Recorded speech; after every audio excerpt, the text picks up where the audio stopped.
Support for this podcast comes from the law firm of Davis Malm. Whether you're a developer, property owner, manager, or commercial tenant, their real estate attorneys know the lay of the land, not just the law. Learn more at davismalm.com. WBUR Podcasts, Boston.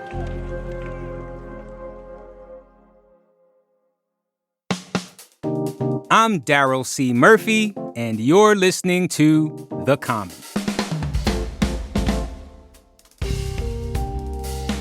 WBUR Climate and Environment Correspondent Barbara Moran. Welcome back to The Common. Hello, hello. Barb, you have a very interesting story for us today. Yes. So apparently a bunch of scientists want to give the ocean an iron supplement as a way to help remove carbon dioxide from the atmosphere. Yeah. Right? That's pretty much right. Okay. Break that down for us. Okay, right. So the idea is to put iron in the ocean, which would trigger algae blooms, and the algae eat carbon dioxide. I'm doing photosynthesis. I was going to make algae noises. Nom, nom, nom, nom, nom, nom, nom. Right. Perfect. So the algae eat carbon dioxide, they die, and they take all the carbon down into the ocean with them. And that gets carbon dioxide out of the atmosphere. That's the idea, right? But as you can imagine, the idea is pretty controversial for a number of reasons. Why? Okay. So when you do these experiments or when you do this, you're maybe not sure what kind of algae you're going to get. And this is Pat Glibbert. She is a algae expert at the University of Maryland, and this is one of her major concerns with this. What we've learned from the iron experiments is that we don't always grow the algae we want. We can grow harmful species, toxic species, and several of the iron enrichment experiments showed exactly that. So she's talking about some experiments that were done in the 90s, because this idea has actually been around for a while. Okay. And so a bunch of ships went out into the ocean in various places and sort of dumped dissolved iron into the ocean, and it triggered these algae blooms, right? But those algae blooms, there was a mix of algae that they didn't expect, including some toxic algae. And, her argument is like, look, you did these experiments and this is what you got, so let's not do any more, right? And there's other possible problems too, right? You could create these dead zones, these low oxygen zones where like fish die. You could maybe give off nitrous oxide, which happens sometimes, and that's a greenhouse gas, which is kind of the opposite of what you want to do. And various other sort of questions and issues with it. So there's a lot of, potential negatives with this. And so what we're discussing right now is something that falls in the realm of ocean engineering. Can you just explain what that is? Yeah. So the ocean sucks up a lot of carbon dioxide naturally. Yeah. Right? Which is great for us. Right. Thanks, ocean. Thank you.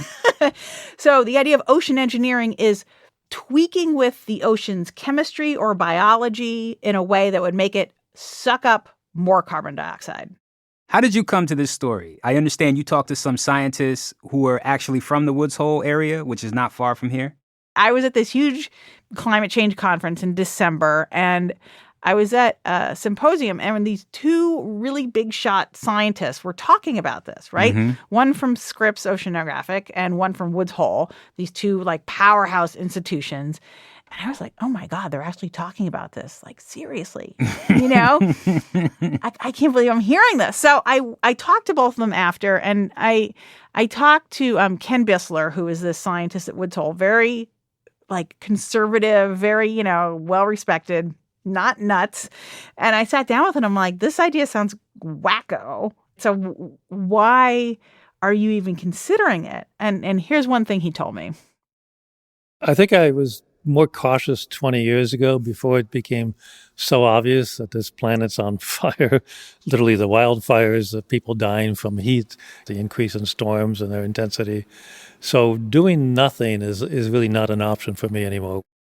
And he said something a lot of other scientists said to me was that the most recent UN climate report that came out, really change their thinking. And that the climate report said it's not enough to just lower emissions anymore. We really have to figure out ways to pull carbon out of the sky. Mm-hmm. And, Bissler and others have argued to me that, we know that this technique works, right?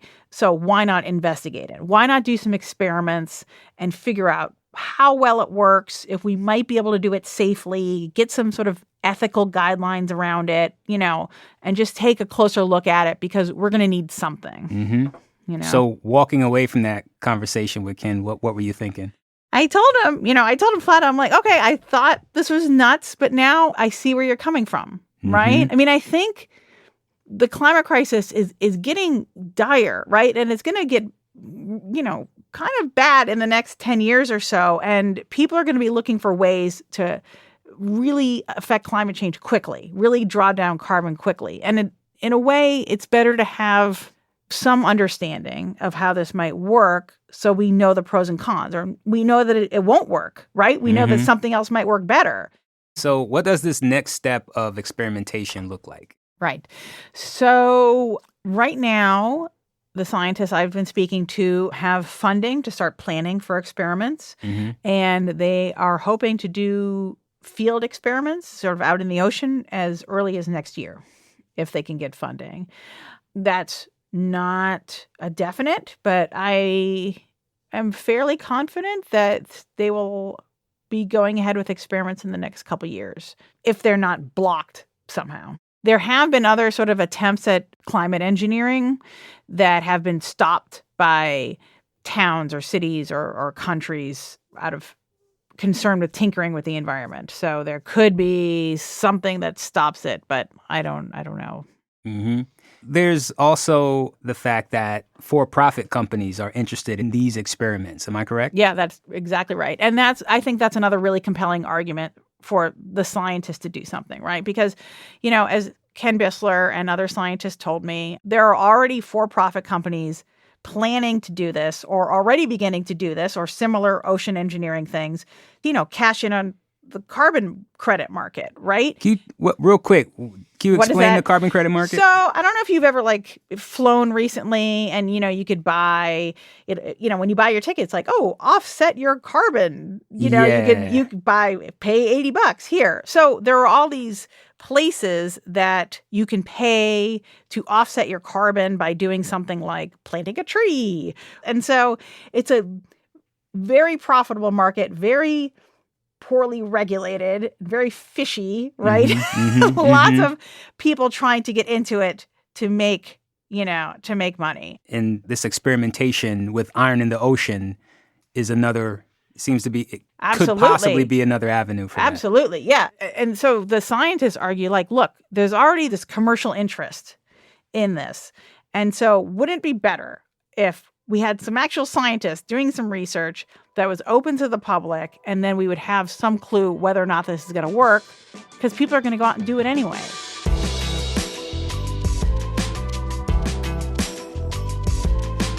We're going to take a quick break, but we'll be right back.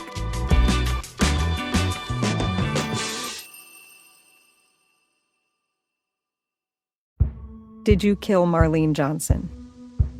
I think you're one of the first people to have actually asked. From WBUR and ZSP Media, this is Beyond All Repair, a new podcast about an unsolved murder that will leave you questioning everything. Somebody should be in jail for murdering my sister. A woman who's never been believed. As long as they think I have done this, then they're not looking for who actually did this. And that's what makes it a cold case. No, it's a botched case. And a search for the truth, once and for all. Wow, it just gets more interesting. Beyond All Repair. Listen and follow wherever you get your podcasts. Be careful. You're digging in a place that's been very peaceful for a while. Do it anyway. Dig.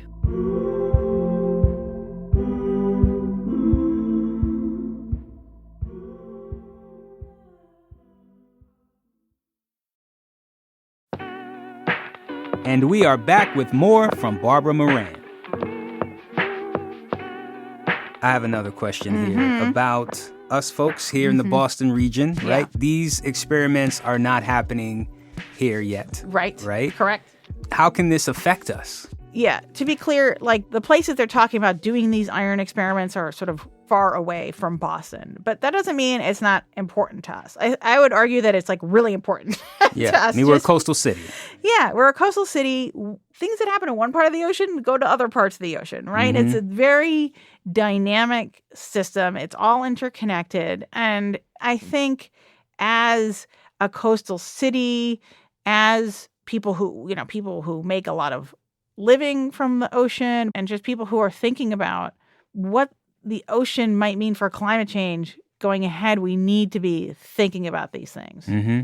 However, there are other ocean engineering techniques being discussed which could work perfectly well here. One is sort of changing the ocean chemistry to make it less acidic, and that would help it absorb more carbon dioxide. There are a couple other electrochemical things. I don't know if any are actually being planned for the Boston area, but they're being talked about by Boston scientists. So some experiments might happen here, but I don't know of any being planned. Well, Barb, I mean, this is a question of the future, and I'm wondering what exactly are you looking out for, you know? Yeah. I mean, I'm just wondering what the next year is going to hold, what the next 10 years are going to hold for how quickly we advance this research and whether it becomes ever more urgent, right? Or if something else might appear that takes away the need for this. Well, Barb, thank you so much. As always, it's been a pleasure and enlightening. Yeah. Thank you so much for coming through. You're welcome. Glad to be here.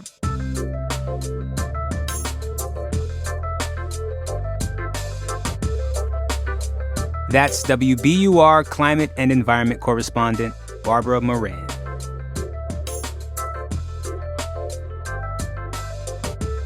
And that's our show for today. Thank you so much for listening to The Common.